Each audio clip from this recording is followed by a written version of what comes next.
awesome that I haven't been here in so long, but I still have my own song when I come up here. You guys are the best. I'm going to be really, really quick because I want to be able to share these poems with you. I have 2 new poems that will be slated.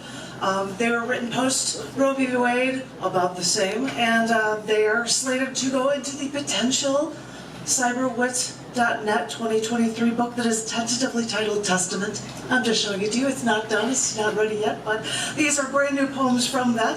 This first one is for you guys here in Texas. The first one is called, It Really Is All About Choice. Yes.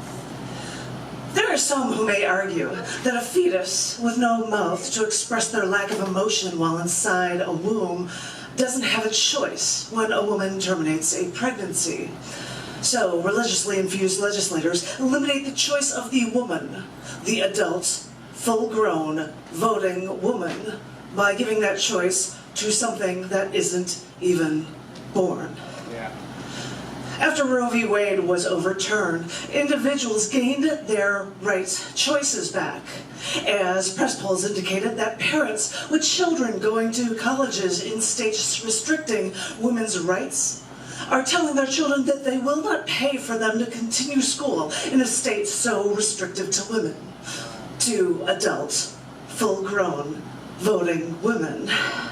And I quote, "If a state does not tell a young woman that they are entitled to terminate a pregnancy after a rape, I'm not sure I'd be spending my money on education in that state," if I may quote U.S. Senator Claire McCaskill. High school students, junior year, senior year, approaching college, now reconsider college choices in these restrictive states after the overturning of Roe v. Wade.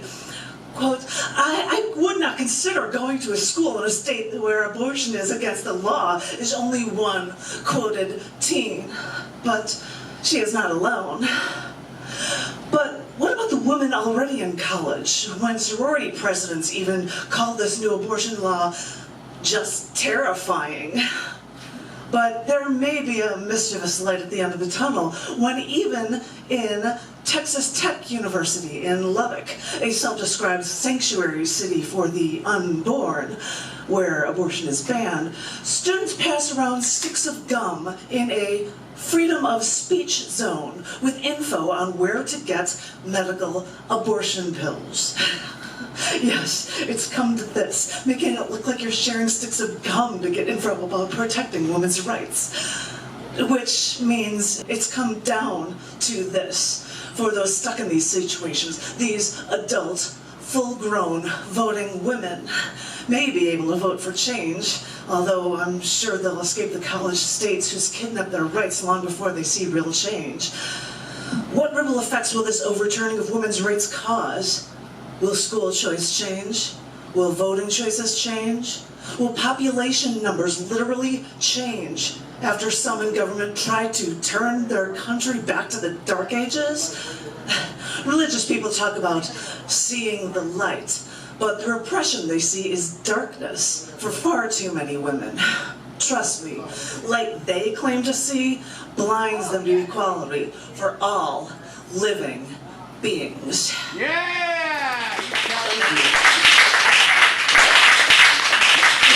I'm trying to get done quickly, so I'm done in time. This second new one is titled Only Pose What I Know. Journalism blood runs through my veins. Bits of information come streaming to me. First instinct is to learn about the entire truth and then see how all the pieces fit together. Seeing the stack of states surprisingly high that already had trigger laws to further suppress women's rights if Roe v. Wade was overturned by the Supreme Court, seeing the swath of southern states, made something click in my head. Time to look up Bible Belt states, and the numbers matched up close to perfectly. But then, one more thought crossed my mind. Which states, by the Civil War, supported slavery? Now, this sounds harder to research, since our country's founding presidents had slaves. Their status as being 3/5 of a human being was actually written into a very own constitution. But find info on the Civil War that started in 1861. And what do you know, Annie? correlations abound. If you wanted to place a picture of the United States by color of these three, color would be so saturated, it's blinding. Now, as I said, I've got journalism coursing through my veins, and I may not have the time to research this enough to write a doctoral paper on the matter, but I'm just trying to see how the pieces fit together. And boy, do they ever. Is this more evidence that those who continue to believe that blacks were slaves come from the same regions that socially conservative Christians thrive? And now it's time to bring that story around to demoting women by overturning Roe v. Wade, loved by these same states. No, I may not have proof. I'm no Dixon Hill or Sherlock Holmes, but now that I mention it, I believe Sherlock Holmes was known to say, whether inductive or deductive reasoning, eliminate all other factors, and the one which remains must be the truth. So, as a journalist, my job is not to tell what people want to think. I only pose what I know, and let you decide.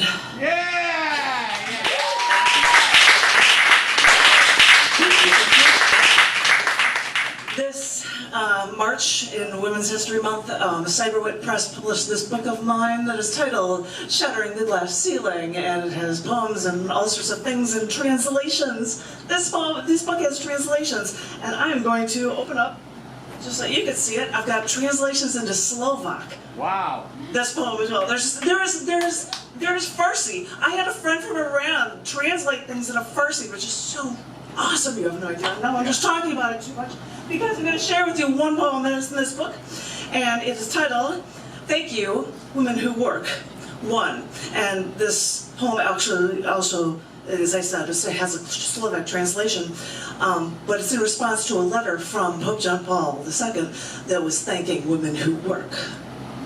Thank you, women who work, because you are the one, because you take on the responsibilities of men while still having to be mothers, wives, good little daughters, and feminine creatures. Thank you, women who work, because you are the ones we can blame when the family falls apart.